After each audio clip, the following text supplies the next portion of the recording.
Sahabat belajar La ilaha illallah, baru setelah 13 tahun di Madinah muncul ayat-ayat syariat.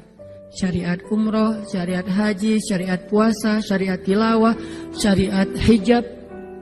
Sehingga ketika ayat hijab turun, perempuan-perempuan yang sudah belajar La ilaha illallah selama beberapa tahun tidak lagi sulit untuk menerapkannya. Begitu ayat hijab turun dibacakan oleh Nabi di dalam masjid, semua sahabat-sahabat mendengar itu dengan sangat perhatian. Lalu mereka semuanya pamitan, ya Rasulullah, kami ingin pulang. Ngapain pulang? Mau ngasih tahu ke istri-istri kami supaya berhijab. Emang kamu punya istri? Oh ya, enggak. Ada yang jomblo berharap punya istri, terus ngasih tahu ke siapa yang jomblo-jomblo? Itulah kasihannya ya. Enggak bisa ngasih tahu ke kakaknya, adeknya, apalah siapalah, mantannya mungkin. Pulang ngasih tahu ke istri-istri mereka, saudari-saudari mereka, putri-putri mereka. Dan perempuan yang mendengar ayat ini dibacakan langsung menutup kepala mereka dengan benda apapun yang ada di tangannya. Mau jemuran, mau baskom, mau apa, pokoknya pegang apa, tutup langsung. Hijab. Kenapa? Ini perintah Allah. Gak mungkin Allah memerintahkan kita sesuatu kecuali ada kebaikan di dalamnya. Itu aja pertimbangannya. La ilaha illallah. Bukan kenapa?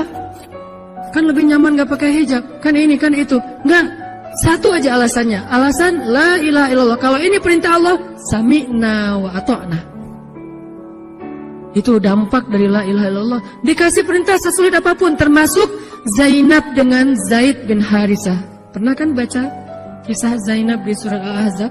Mungkin kapan-kapan kita bahas itu. Efek dari la ilaha illallah. Tiba-tiba Nabi datang kepada Zainab. Sebetulnya Zainab ini ada hati kepada Nabi Muhammad. Siapa sih yang gak punya hati untuk Rasulullah ya?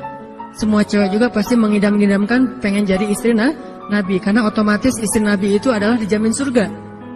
Siapa yang gak pengen jadi istri Nabi? Di surga nanti punya rumah, satu rumah dengan Nabi. Kan keren banget. Kita bisa jadi tetangga Nabi aja di surga udah keren banget. Apalagi serumah dengan Nabi. Semua cewek juga pengen jadi istri Nabi, termasuk Zainab. Dan itu hal yang wajar. Pas Nabi datang ke rumah Zainab, Zainab udah kegeeran. Nabi bilang kepada keluarga Zainab, saya ingin melamar Zainab. Zainab udah bahagia. Untuk Zaid, untuk Zaid, bukan untuk Rasulullah. Zaid? Siapa Zaid? Anak angkatnya Nabi Muhammad SAW, bekas budak. Mirip-mirip dengan Julaibib. Julaibib itu edisi Madinah, Zaid itu edisi Mekah. Ada dua cowok jomblo yang sama-sama pernah diuji dengan masalah jodoh. Zaid edisi Makkiyah, Julaibib edisi Madaniyah. Dua-duanya jomblo. Dua-duanya orang biasa, gak punya daya tarik. Followersnya gak ada, 0. Bukan selebgram sama sekali. Kata Rasulullah, aku melamar Zainab untuk putraku Zaid bin Harithah, anak angkatnya Nabi. Zainab menjawab apa? Ya Rasulullah, saya gak cinta sama Zaid. Jawaban yang sangat wajar kan? Dan jawaban yang paling sering kita dengar sekarang kan? Maaf ya, aku gak ada perasaan, kita jadi adik kakak aja. Itu kan standar ya? Standar banget lah kayak gitu-gitu. Maaf ya, kita jadi temenan aja. Maaf ya, aku gak ada perasaan apa-apa selama ini. Maaf ya, dan segala macam. Dengan bahasa-bahasa halus tapi nolak intinya.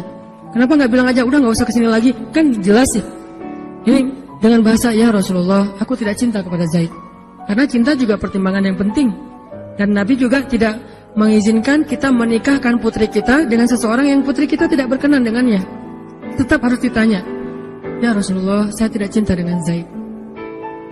Turun ayat, katakan kepada orang-orang yang beriman, laki-laki dan perempuan, kalau Allah sudah memerintahkan sesuatu, tidak ada kalimat yang keluar dari lisan mereka kecuali sami'na wa ata'na. Nabi bacakan ayat ini kepada Zainab. Zainab mendengar, ya Rasulullah, Allah yang menyuruh ini. Ya kata Rasulullah, sami'na wa ata'na. Kebayang gak tuh? Efek dari apa? La ilaha illallah. Jadi la ilaha illallah itu bukan cuma kalimat zikir, bukan cuma kalimat doktrin ideologi, bukan cuma masalah teologi secara teoritis, bukan. Ini dampaknya kepada akhlak, dampaknya kepada ibadah, dampaknya kepada banyak pilihan hidup dari la ilaha illallah. Orang kalau nggak baik la ilaha illallah pasti susah memilih pilihan-pilihan dalam hidupnya. Kalau tidak baik la ilaha illallah pasti susah untuk berperangai, sabar, memaafkan.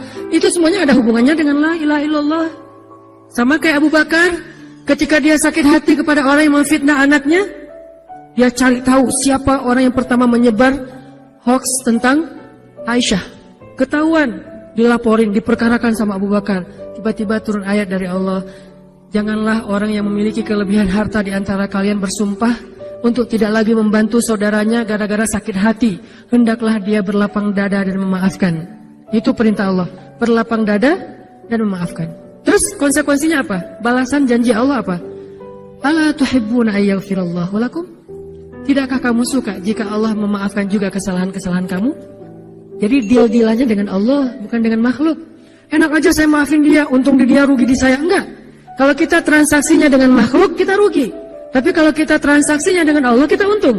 Libatkan Allah dalam urusan kita. Dan ini gak mungkin kita lakukan kalau gak baik. La ilaha illallahnya. Allah nawarin kepada Abu Bakar, ala tuhibbuna ayyaghfirallahu lakum? Tadinya Abu Bakar kesel banget sama tuh cowok. Terus turun ayat ini, wal ya'fu wal yasfahu. Hendaklah dia memaafkan dan berlapang dada. Abu Bakar berat. Tiba-tiba Allah katakan, ala tuhibbuna ayyaghfirallahu lakum? Bala ya Rabb. Kata Abu Bakar, tentu ya Allah, kalau gitu saya akan maaf.